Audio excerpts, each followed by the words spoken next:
happy with that. Really.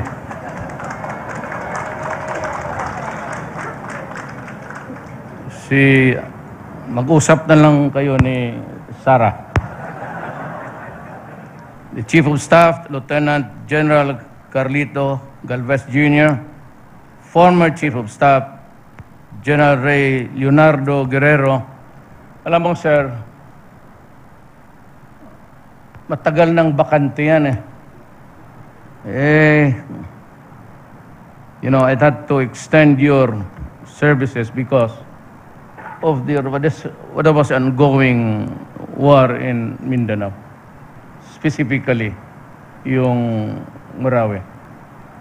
Kaya yung Marina, yung director, ang silya doon, multo na ang nakaupo. It's about time na you report to that office by next week, perhaps. The officers and enlisted personnel of the Armed Forces of the Philippines, my Moro brothers and sisters in and out of government, the private sector. Salam alaikum. Distinguished guests, ladies and gentlemen, I consider it an honor to join all of you today in congratulating General Ray Leonardo Guerrero for his successful tour of duty as the 49th Chief of Staff of the Armed Forces of the Philippines. Okay, sir. I'm sorry, sir. To the Commanding General, kindly give the thing take us pahinga. I can understand you, sir. I am also tired.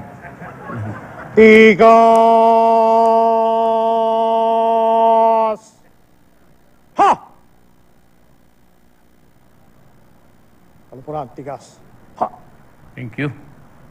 Upon assuming command of the AFP in October last year, immediately after the liberation of Marawi City, General Guerrero was met with great expectation to follow in the footsteps to those who came before him. Under General Guerrero's exemplary leadership, and AFP successfully facilitated our clearing and reconstruction efforts in Marawi, all the while preventing the surgence of any terrorist threat that could have escalated to another conflict and hampered the city's progress. General Guerrero ably led the clearing of all major roads, bridges, schools, and places of worship, and with the help of the DPWH and the NHA, authorized the deployment of engineering units to assist in the construction of temporary shelters for internally displaced persons. One of the most notable accomplishments of General Guerrero's short but impressive stint as Chief of Staff is the unparalleled number of communist and terrorist surrenderies. From less than 800 prior to his assumption, the number of surrenderies rose to more than 5,000 during his tour of duty. Congratulations, sir. These achievements have not come without cost, but let me assure our uniformed personnel, kayong lahat po, that the government remains committed in enhancing your capabilities, promoting your welfare, and looking for the needs of the fallen and injured and their families.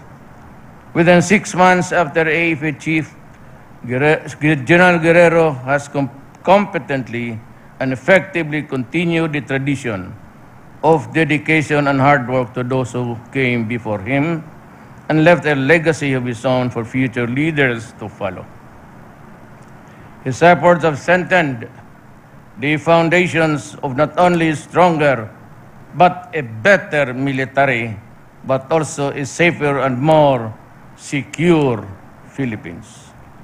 As General Guerrero marches towards his final review of our troops, I am confident that the AFP will continue to move forward in the right direction under the leadership of our new Chief of Staff, Lieutenant General Carlito Galvez.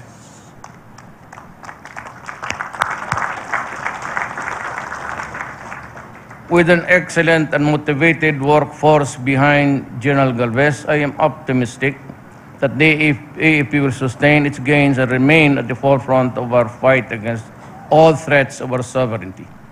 Therefore, I ask our troops to support the leadership, including all in government, of General Galvez's term and remain steadfast. Of course, General Galvez, in your mission ensuring safety of our people and the security of our land. Armed with the people's unwavering trust and confidence, and fueled by the highest degree of professionalism and competence, it is only through our combined efforts as a people and as a nation that we can achieve lasting peace and sustainable development.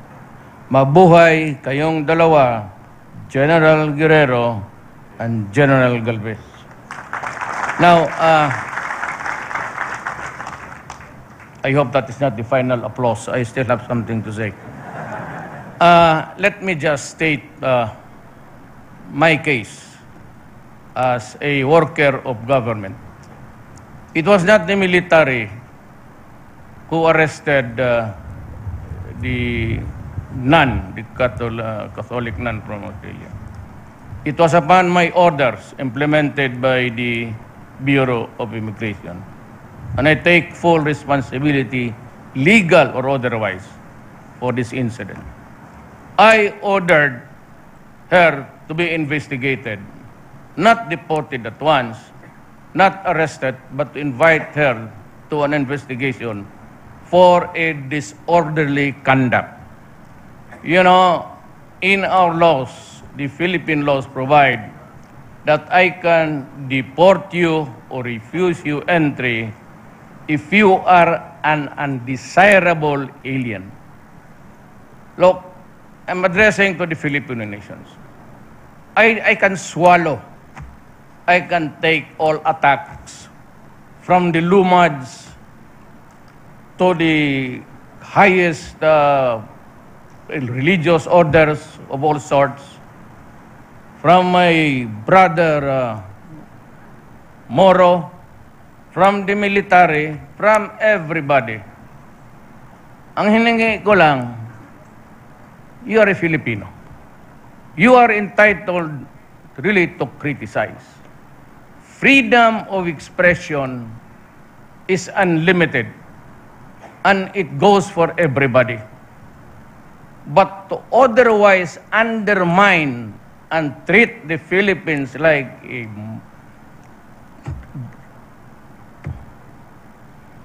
mattress and to wipe with your feet, that is something else. I will not, it's not an, I am a politician. I have been enduring attacks almost for 40 years, nearing 40 years after my term, ang Shala. Pero kung insultuhin ako under the cloak of just being what? A Catholic, a priest? And you are a foreigner? Who are you? No, it's a violation of sovereignty. I am with the executive department. I am a worker of that department and I give the orders. And the order of who would its end and who goes out is with me. Not in Congress, not in the Supreme Court. Ako ang magsabi being there in that office in Pasig. Papasokin mo yan at mabait na tao. Huwag mong papasokin kasi walang hiya ang bunganga ng madre niya. You do not have that right to criticize us. But you can come here and enjoy all the sights. And I could invite you to attend. Ako, politi ako. But do not insult us every time that you open your mouth with your foot inside at hanggang tilaok mo. Throat. Huwag ninyo akong dictatorship, oppression. The military forces in these grounds will guarantee the Filipino nation that there will be a dictator and there will never be anybody who would extend this term even for 22 hours. They are bound by the throne of that flag. They are not bound to Northern loyalty to me, and I do not like it. Pero habang akong nandyan, do not insult my country. Because you come here and go, akala ninyo, we never did that to Australia. We never did that to European country. Ikaw, Madre, why don't you criticize your own government the way you handled the refugees, hungry and dying, and you turned them back to the open sea? And now you're getting rid of the natives there and refugees in an island. Bakit hindi ka magyak-yak doon? You are too presumptuous about looking at the Philippines. May human rights violation, kayo mas grabe. Buti dito, kriminal ang pinapatay ko, kayo. Men, women, and children seeking sanctuary. Under the heat of the sun and in the coldness of the night, you drove them back to where they came from, and you know that they were also being rejected from the country which they were trying to flee. Kayo marami kayong sakit ng ulo. Do not just pretend that you are because you're a nun or priest. Who are you? Your God is not my God. Remember that. The way you adore God, it's to warp and to corrupt. Stick to your own religion and try to correct the abuses within your organization. To address homosexuality and malpractices and adulterous priests. Putang.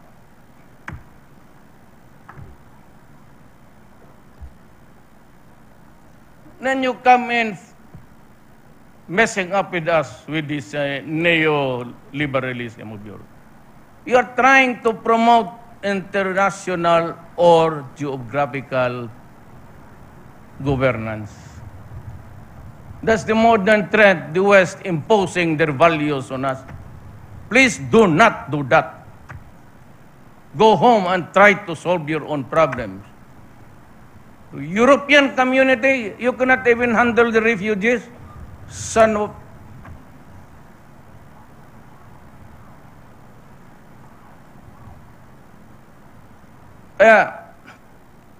beginning today, I will decide who gets in, who gets out. You want to question that, you go to court, and I will follow. But until then, you do not mess up with the sovereignty of this country. You treat it with disrespect, you come here with, you stink, and you try to defame government. Wag ako, kaya ko. You know, gusto mong murahan, I can give you a mouthful, but it's not for the solemnity and the dignity of... Kaya wag ninyo ako. Kayong mga left, do not ever try to invite. I will not allow them in this country. And if they decide to enter surreptitiously, they will be arrested. But if you come here, just deliver your piece about human rights in a proper way. Pero kayong mga on the other side of the fence, kayong mga komunista, kayong mga left, huwag ninyo akong I decide. Kung gusto ninyo kayo, di sana tumakbo kayo ng pagka-presidente. Di nanalo sana kayo, di inyo na. I have a duty to protect this country. If every time your loud mouth opens up, you say, it was the military who... It's not their job. That is not a job of the military, watching whether who goes in and out of the Philippines. Huwag ninyong abusuhin. Kaya kung ganon, then you will suffer, not us.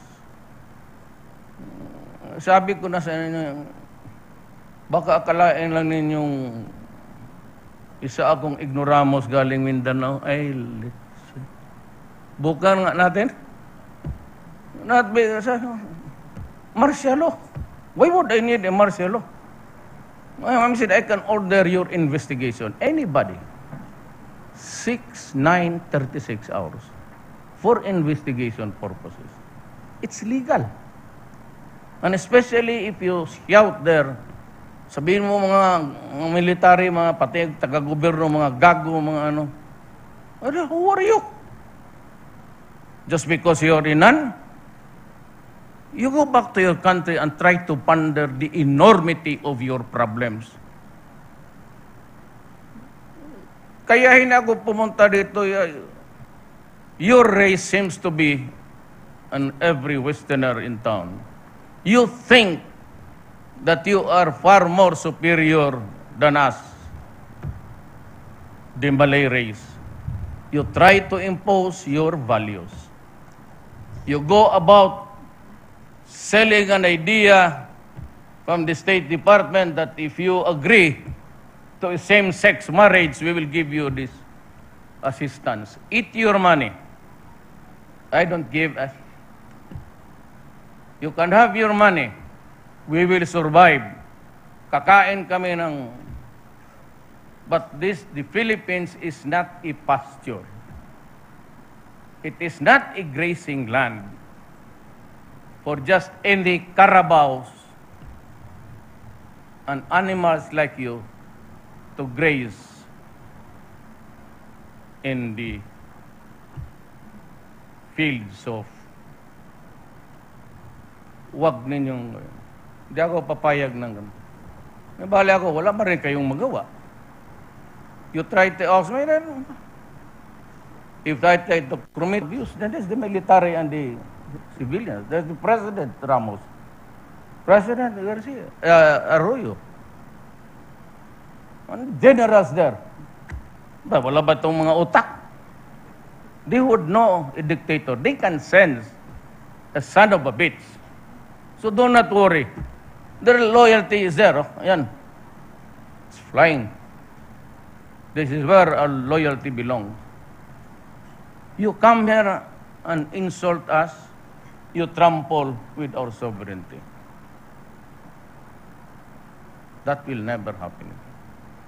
I assure you, if you begin to malign, defame government in any of those rallies there, I will order your arrest. The only reason why she was released was she was not caught in flagrante delicto, meaning to say she was not caught during her berating the government. Sino ka? Oh. Sira tuloy ang barong ko. Kasira ka ng porma. Do not give it. Pare ka pati. We do not share the same God. Your gods, or God, are different from mine. You do not have any authority more than mine.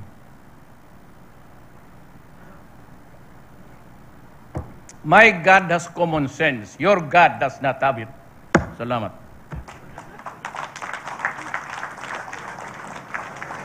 Thank you very much to President Rodrigo Roa Duterte. Bayan. Mga sampanaw! Da! Please be seated.